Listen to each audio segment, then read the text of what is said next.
Hello, my loves, and welcome back to Along This Spiritual Journey.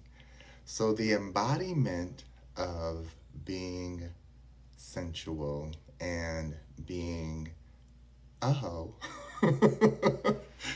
There's a dance that we have to learn, and I'm starting to realize that a lot of people don't know the difference because there's so much stigma and judgment within being empowered in your sensuality and sexuality, while there's that you can go to a certain point of just being a hoe. And there's okay with being a hoe if that's what you choose to be, as long as you know that that level of wanting to just give your body away to anybody, anytime, all the time, it's a stage. At least it should be. Again, these are my opinions. You do not have to take them on, but I'm going to explain why. When you're in a state of sensuality, you understand that you're tapping into the energy. You can embody the energy, but you don't become the energy. You understand? It's like an actor or actress. If they're doing one of these really dark, messed up documentary roles of a serial killer, the actor does not become a serial killer from acting as one. They're embodying the energy of that person who were able to create these or take out these acts, right? That's what we're trying to learn. Hopefully, the actor does not become a serial killer.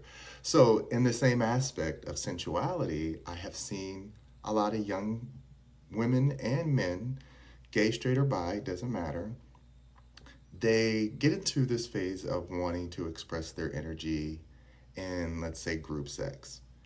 I am all for it if you agree to it, right? If you are not so high that you don't know what you're doing, so drunk that you don't know what you're doing, you're healthy, you know your STIs, you know that you don't have anything, you know you take care of yourself, go for it.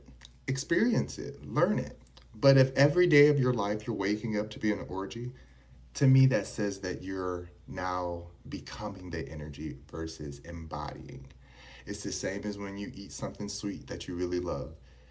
If you overly eat too many sweet things, what happens? We gain weight, acne, stress, diabetes. These are the things that come along with oversaturation. So it's the same thing in the world of sensuality. You can give away too much. Unfortunately, when you're in the sex world, in the male and female world, and you're trying to argue what a male does versus what a woman does, there's a lot of correlation that gets mixed up. And people are trying to express it from what they see and witness, which is true, but it doesn't mean that they have to judge that individual for being in that state of understanding themselves, right? So the example is like for men, they always say, well, men are hoes too. They can sleep around just as much and all this stuff. I agree. But the thing about most men that most people don't talk about is they've learned to hide it in a way. And I don't mean that's a good thing or bad thing. It's just part of a cultural understanding. You hide your freak card as a man. As a woman, you've been able to have that card to be open to be like however you want to express your freak energy, right? But then you get judged on it. So it's this double-edged sword that was created clearly through misogyny. And then there's the level of the distorted misogyny that has to come along with women and men who carry that energy and then act on it and say it's a lifestyle, which is toxic cheating on each other and having multiple partners that don't nobody know about, but you say you're in an open relationship, but really you're just out there on the hunt. Because again, there are healthy open relationships, and then there's people who just want everybody because they've learned, oh, I don't have to choose, I can have everything. Choosing someone when it comes to sensuality is not about being able to take from them without regard. It's being able to see that you can match their energy. That's what makes being a so-called hoe fun. When you meet someone who can match your energy, because it's like, this is hot. But then when you go back to reality, you're like, okay, this is not me all day, every day. So if they can tap into it and come back to the normal reality where they still respect you and can communicate with you and not just look at you as a sex object, then that's where you want to be. Unfortunately, most people, especially young kids, they see the exploitation of the physical form and physical acts and how to talk a certain way. Because I always tell people that if I meet someone and they're not actually trying to be sensual, but they're putting on an act and trying to look sexy, I'm like, you're reading a script. I'm like, what porno did you watch to get this from? I can tell instantly because it doesn't feel real. And so sensuality is more about having fun with your body, knowing that you're in a situation where you want to be looked at or you want to be admired, and you know your boundaries, and that's okay. I don't want to ever make anyone feel shamed about sex, but there is a level of knowing how do you want to present and represent yours. How do you want to represent? How do you want to respect? And how do you want to call in? Energy, period. That's what it's all about. And so there are some people where they're like, yeah, I want anonymous, raunchy, face in the pillow sex. Go for it. Just make sure that you're getting your STI checkups and you're being safe and that you're not putting yourself in a situation you can get hurt. If you want to go out there and be in group sex, same thing, go for it. Just do it in a state of being that you're not saying, oh, I didn't know what I did, because now it becomes trauma, right?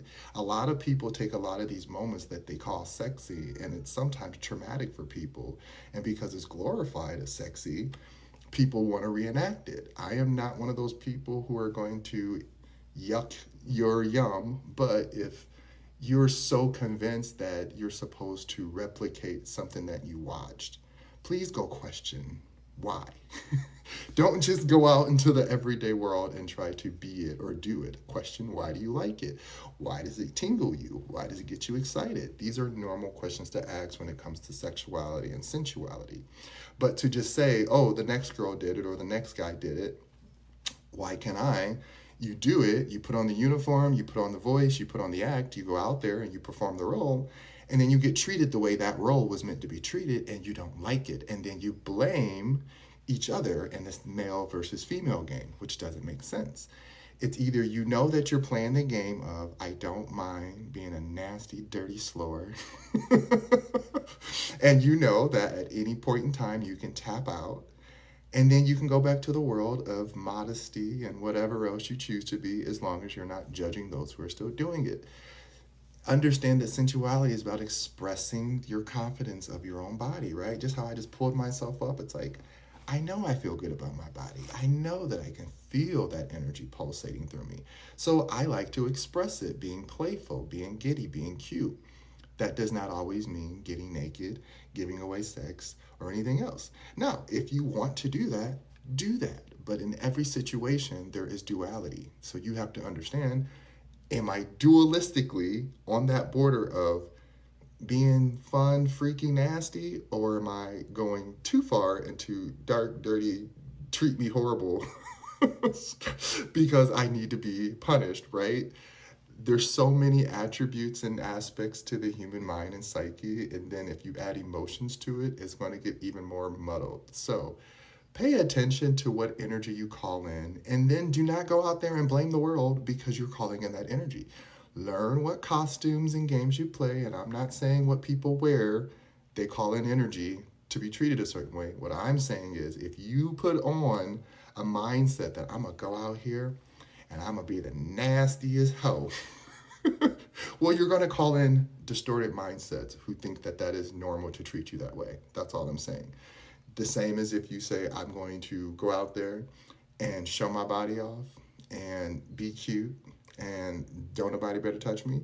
You're going to put that energy out there and you're going to call in the energy that respects that, right? People have gotten wise and understand, don't mess with them. They're not the one to mess with. So there is a point of understanding that what we embody is what we can become if we don't pay attention to how far we want to go into the game. So know the game. Don't be a lame. Love ya. Mwah.